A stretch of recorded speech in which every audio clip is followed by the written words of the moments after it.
All right, welcome guys. Happy Friday. Again, we only have one game to go over here. This will be a quick live stream, about a 15-minute one, because I don't want to keep you guys for longer than need be.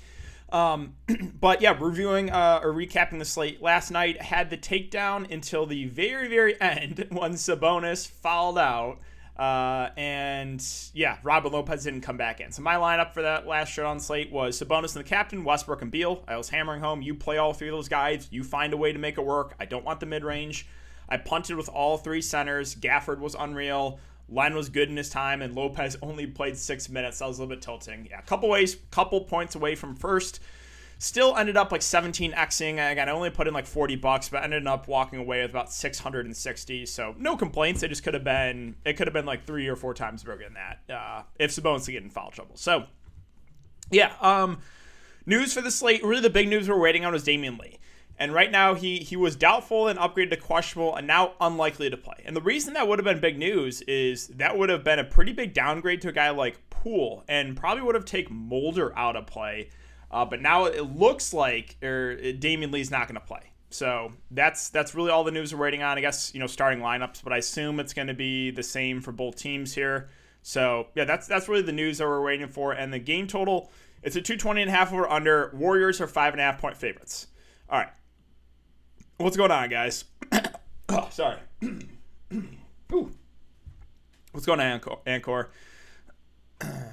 Appreciate it, man.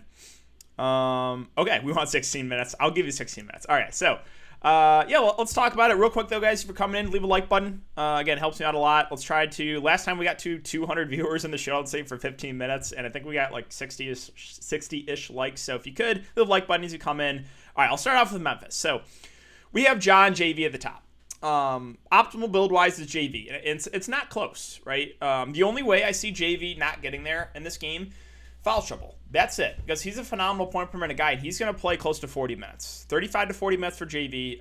Last game against Golden State in the regular season, he won for 53 fantasy points. So I like JV a lot. I think you can make arguments to fade him, right? Weird stuff can happen. Foul trouble. I think that's the way you fade Jonas Valanciunas tonight, is if you think he gets in foul trouble.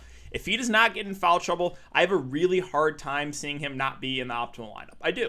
Again, weird things could happen. He got an awful shooting game, but I don't really see it. I think that's the only way he fails is foul trouble for JV. So, really, really like me some Jonas Valanciunas. Again, we're big JV fans in this channel. Now, John Morant, I think that will lower the ownership. That will. He doesn't have as high of a floor. The ceiling is similar. It's just we don't see it a ton from him when JV's in the lineup. Now, he hasn't been shooting the ball the best, and I don't mind using Ja as contrarian play, because I think the chalk build is going to be Steph and JV together, and that's kind of going to lower the ownership of a guy, John Morant, because there's just not a ton of value. We'll get to that in a sec, too, on Golden State with how I think by default, even though he's not like a good point per minute guy, that Michael Mulder is going to be really popular tonight, and I'm okay actually getting away from that because it's Michael Mulder. But I think by default, like the chalk build is going to have Mulder in it because it just allows you to get more into your lineup. But back to Ja, I think he's a good contrarian play. The upside is there. It's just the consistency hasn't been there this year. So for me, optimal build-wise is definitely JV over Ja, but I don't mind using Ja. And you could use both. It's definitely doable. You could use both and Steph. Then you're going to probably have to use Michael Mulder then if you do that build. Going down in the mid-range, so we have Brooks, Triple J, and Slow-Mo. I think my favorite is Dylan Brooks. He's going to be the most popular, I think, of the three as well. He should play close to 40 minutes. They're going to need his defense and Steph Curry. Now, last game against Golden State, he fouled out in 30 minutes. So, there is foul trouble risk. He did have 5 fouls, that game against the Spurs. So, he actually is a guy that is prone to foul trouble because he's going to be on their best player. I think he's going to be on Steph Curry a lot here. So, there's arguments to fade Dylan Brooks, I think, like JV, potential foul trouble. Now, I don't think Brooks is a smash play like JV because he's more reliant on the scoring. The good thing I will say, though, is the shot attempts, right? 21, 21, 28, 14, and 21 shot attempts. He's averaging about 20 shot attempts a game last 5 games. So I think Brooks is my favorite of the mid-range guys. Triple J, I think, will be the lowest owned of the bunch. He's a guy that does have upside. He's also very prone to foul trouble, though. Like, he is always in foul trouble. He's a guy that can get the peripheral stats. So I think Triple J is a fine contrarian play. Slow-Mo's, I think, is pretty safe either way. He should play about 30 minutes. A guy that can do it all. So I think he's a fair play. Not really like going out of my way to play Slow-Mo, but if you land on him as last piece in, perfectly fine. Bench guys. So Desmond Bane, it's just a price. Like, can he get it done this price? Yes. Do I prefer other guys at this price? Yes. So Bane he should get probably about 25 minutes. Now, there's a way where Bane is in the winning lineup, right? I think the way it is if you get early foul trouble in either Brooks or Triple J, right? I think either way, if one of those two guys get in early foul trouble, it's Bane that is coming in, right? If it's Triple J that gets in foul trouble, Slow-Mo moves to the 4, and then Bane moves in, right? If it's Brooks that gets in foul trouble, obviously Bane can play the 2. He can play, multiple different positions. So, I think you could build for that. I think Bane will come to lower ownership. I think that's the way he succeeds tonight, is if Triple J or Dylan Brooks get in early foul trouble. I think it is Bane that comes in. Now, Brandon Clark surprisingly got the DNP last game. Didn't play. Against Golden State, a small ball team, I would think they would rather use him over Tillman. But either way, it's like at a price point where I don't think it makes a ton of sense to roll the dice on him. Unless something really weird happens, unless you get like JV and Triple J foul trouble, and then maybe you get a good amount of minutes from Brandon Clark. But again, you need a lot of things to go his way for him to be a guy that is an optimal or in the winning lineup. And then the end of the bench guys again. Melton at 4-2, probably plays somewhere around 15 minutes. Not completely out of play, but I don't love it. Again, Tillman was actually the backup 5 last game. He played 10 minutes.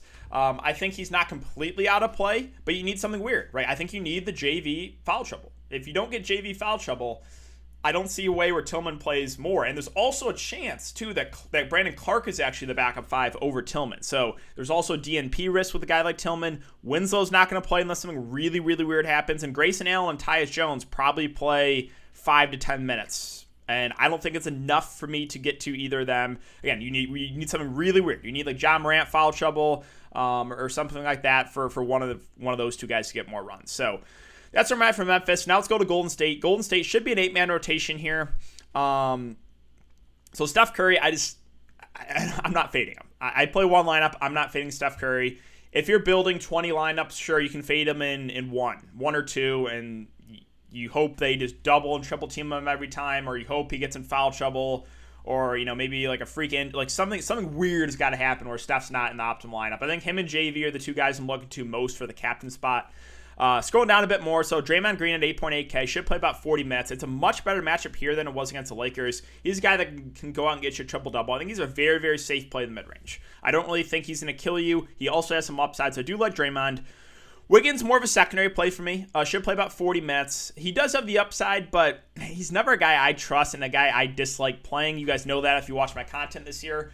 He can still get there. Like, I'm not saying to cross off Wiggins. I do think, though, he's more of a contrarian play. Now, if you're rolling the dice and you're fading Steph Curry, if you're fading Steph Curry, I think you have to play Wiggins, because the only way I think that works out is like Wiggins and Poole go off. So if you're making a ton of lineups, you should build a rule where it's like, if you fade Steph Curry, if you don't have Steph Curry in the lineup, you have to have Wiggins and Poole in, because those are the guys that are going to do the offensive production if for some reason Steph just has like the worst game of his life. Bazemore, again, he's not out of play. Everyone's playable, but like, I just think he's not someone I'm really looking to at that price. He had 5 steals last game. Toscano Anderson on the bench, I think I would prefer him to Bazemore. He's kind of a mini Draymond Green, a guy that can do it all, the peripheral stats. I think we get about 25 to 30 minutes from him. I think he's a pretty fair play in the mid-range, playable in both formats. No, Poole's the guy out the bench. I think if I'm rolling the dice on one value play, there's 2 value guys I would take a shot on the captain. It is Poole and it's Kevon Looney, who we'll get to in a sec. I mentioned it last slate with Gafford and Ish. Those are the 2 I was like, hey, if you're going to get really contrarian, it's those 2. And the amount of things that had to happen for Gafford to be in the winning lineup and the captain was insane, right? You had the Sabonis fouled out. You had Gafford have like 5 blocks and a steal. So you need something really weird. You need Poole to absolutely have the game of his life off the bench and shoot like lights out, which is possible, right? And he's a good shooter. So I think he's someone that you could at least give a look to in the captain spot as value if you want to get really contrarian. Then Kevon Looney. He's going to be popular tonight. I don't care.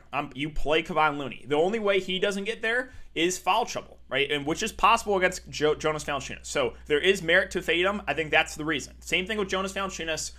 If those 2 stay out of foul trouble, I don't know how you fade Jonas Valanciunas and Kevon Looney tonight, because Jonas Valanciunas is a phenomenal point per minute guy, and Looney, there's just no value, right? And he's a guy that, sure, he's not the best point per minute guy, but if he's going to play 30-plus minutes, he can go out and get you close to double-double. So it just like, I have a hard time fading Looney if you're trying to build an optimal lineup. He's the guy you can feel the best about for salary relief. And again, the way he doesn't get there, I think, is foul trouble, which is possible against a guy like Jonas Valanciunas. And then finally, Michael Mulder. It's just weird because there's not a ton of value on the slate. By default, he's going to be really popular.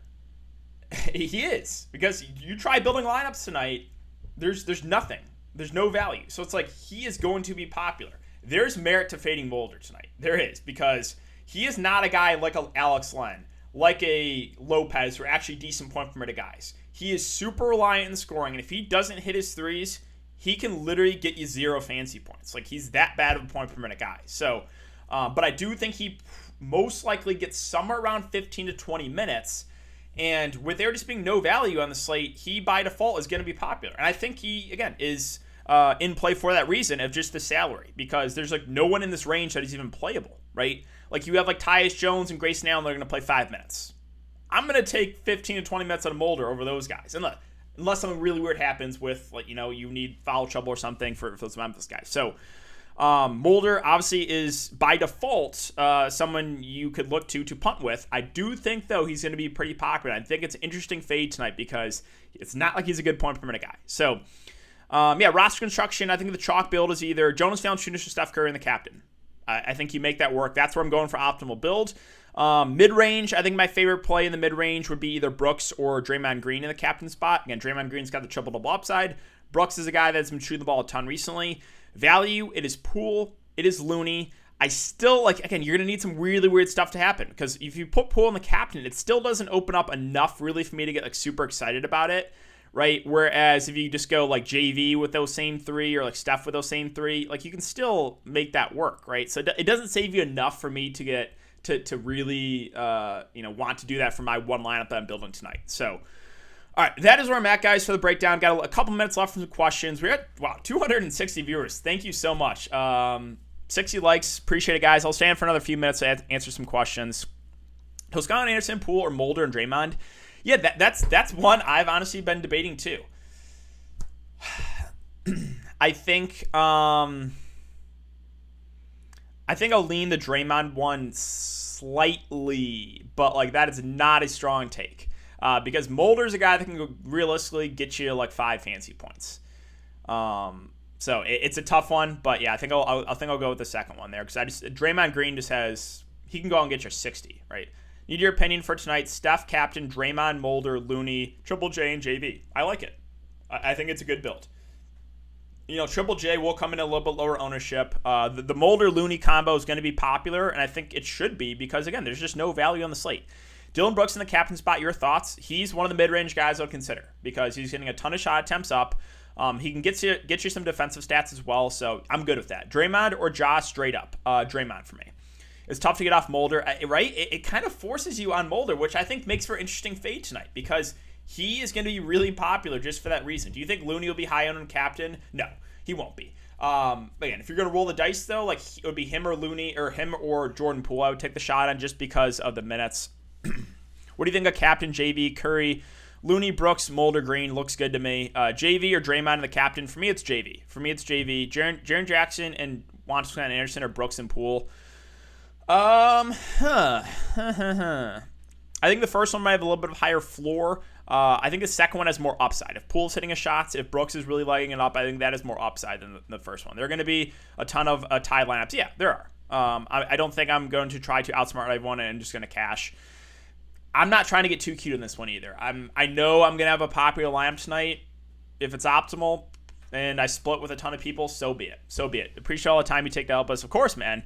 I feel like 90% of us are going to have the same lineup. It's going to be a popular build. It's going to be a popular slate. Now, again, there's ways you can get different in the larger field tournaments. It's up to you how you want to play it. For me personally, I'm just gonna play what I think is the best lineup. Who got the highest ownership? Steph should be the highest owned on the slate. Probably followed behind JV. The top guy is going to be popular.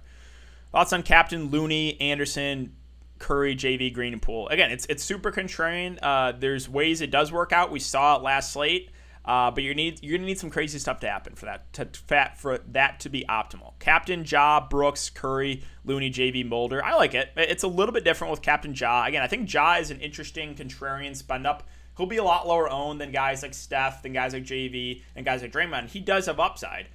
Bazemore starting. Okay, so let's go over the starting lineups real quick, and then I'll get out of here. I know this is a short live stream, guys, and I appreciate everyone coming to check it out. We had like over 250 viewers for like a 15, 20-minute live stream. So this is what we expected. Ja, Brooks, Slow-Mo, Triple J, and JV with Steph, Bazemore, Wiggins, Green, Looney. Yeah, so that's what I expected. Is Lee playing? They said he's going to be active, but most likely not playing. So, again, you can roll the dice on Lee and hope he does play and hope Steve Kerr's lying to us. I mean, coaches have lied to us a lot this year. So, Draymond, captain, perfectly fine with that. That's a way that I think will differentiate your lineup. Captain JV, Brooks, Curry, Draymond, Looney, Mulder. I think it's going to be a very popular lineup, but I like it. Ja only 20%. Yeah, so 25%. Ja's, again, I think Ja is a good way to get different on this Showdown slate because he has the upside. The consistency hasn't really been there, but we know he's going to play the big minutes. Captain Jonas and Kyle Anderson or Captain Ja and Brooks for GPP. I'll go the second one to kind of differentiate yourself. Remember, throw a like. Yeah, appreciate it, guys. 91 likes. Fellow Decay. Captain Viable. Looney viable. Yes, it is viable, but again, you need some really weird stuff to happen for that to be like the top build. Again, we saw it with Gafford. It happened last night, but you're going to need some really, really weird stuff to happen. It would be Looney and Poole, the two guys that would take the shot on. Are you off or on Mulder? Still debating it because I think he's going to be popular by default. I think he's a really interesting fade tonight, but that's going to do it for me, guys. I'm going to go stream quickly for Patreon, so appreciate everyone coming to check out the stream. I'll be back here tomorrow, an earlier slate, I think, because it starts at 1. We have 4 games actually to talk about, so good luck tonight, guys. Enjoy the game, and I'll be back here tomorrow, so I'll see you guys all then.